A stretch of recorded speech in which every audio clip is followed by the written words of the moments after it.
जय श्री राम दर्शकों, कैसे आप लोग। प्रभु से ये प्रार्थना है, ये कामना है कि आप सभी स्वस्थ होंगे, खुशहाल होंगे। आज मैं आपको आषाढ़ मास में कृष्ण पक्ष में जो एकादशी व्रत आता है उसके बारे में बताऊंगा। उस एकादशी का क्या नाम है, यह व्रत कब है, व्रत की विधि क्या है, व्रत के पालन का क्या समय है, यह सब मैं आपको इस वीडियो में बताने जा रहा हूं। इस एकादशी का नाम, इस एकादशी को योगिनी एकादशी कहते हैं और इसका व्रत करने से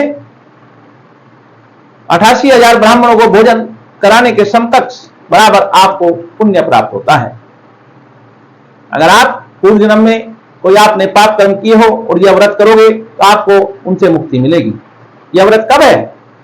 यह व्रत इस बार 2 जुलाई दिन मंगलवार को है।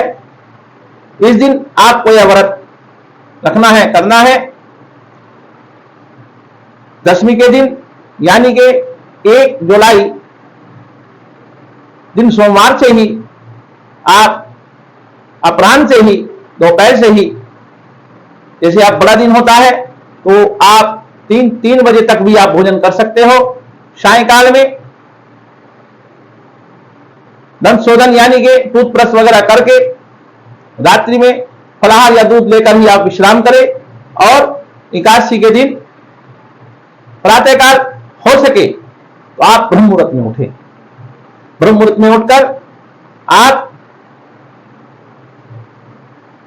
शौच आदि से निर्वत होकर आप जब स्नान करें तो स्नान के जल में गंगा जल अवश्य डालें और श्री हरि का नाम लेते हुए हरि हरि विष्णु विष्णु राधे राधे कृष्णा कृष्णा प्रभु के नामों का उच्चारण करते करते नारायण नारायण आप स्नान करें। मां गंगा का ध्यान करते हुए स्नान करने के बाद घर में विष्णु भगवान के श्री कृष्ण अवतार के 12 रूप, अगर लड्डू गोपाल है, राधा रानी है तो आप उनको स्नान कराए, पंचद्रव्य से स्नान कराए, पंचामृत से स्नान कराए, दूध दही शहद घी गंगा जल इनसे स्नान कराए। स्नान कराने के बाद उनको सुंदर साफ सुथरे वस्त्र पहनाए। वस्त्र पहनाने के बाद आप उनको चंद्र का तिलक करें। तिलक करने के बाद में आसन पर आप विराजमान हो, आसन की शुद्धि करें, गंगा जल का छींटा दे और आचमन करे। 3 बार केशवाय नमः, नारायण माधवाय नमः हाथ धोए और श्री गणेशाय नमः कहकर पूजा का उद्घोष करे, पूजा प्रारंभ करे।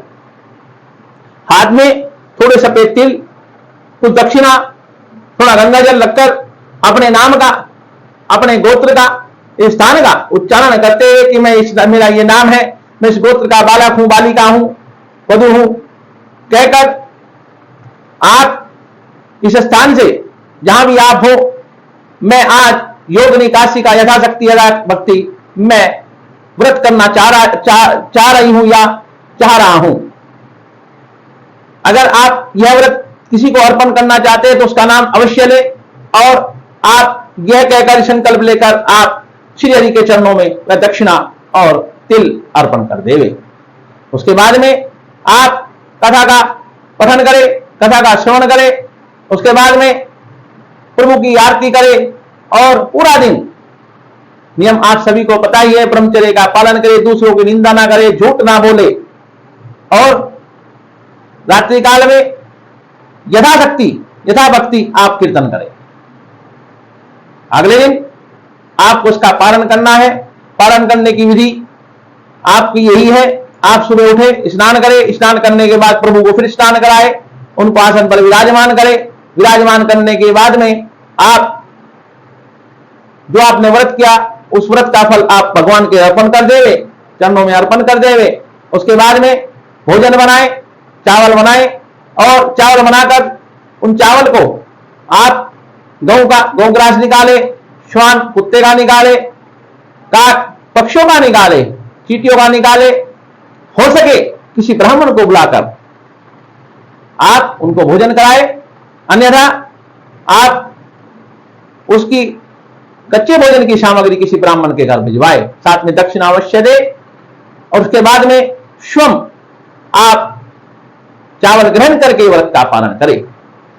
व्रत के पालन का समय है 5:24 से 7:10 के मध्य आप व्रत का पालन कर सकते हो। इसके बीच आप पालन करें और पारण करने के बाद में आप प्रभु का भजन करते रहे। ऐसी ही जानकारी प्राप्त करने के लिए आप अपने चैनल बंगला मुखी ज्योतिष केंद्र को सब्सक्राइब करें, वीडियो को लाइक करें, शेयर करें और अपने इस चैनल पर व्रत की जानकारियां प्राप्त करें। धन्यवाद। जय श्री राम।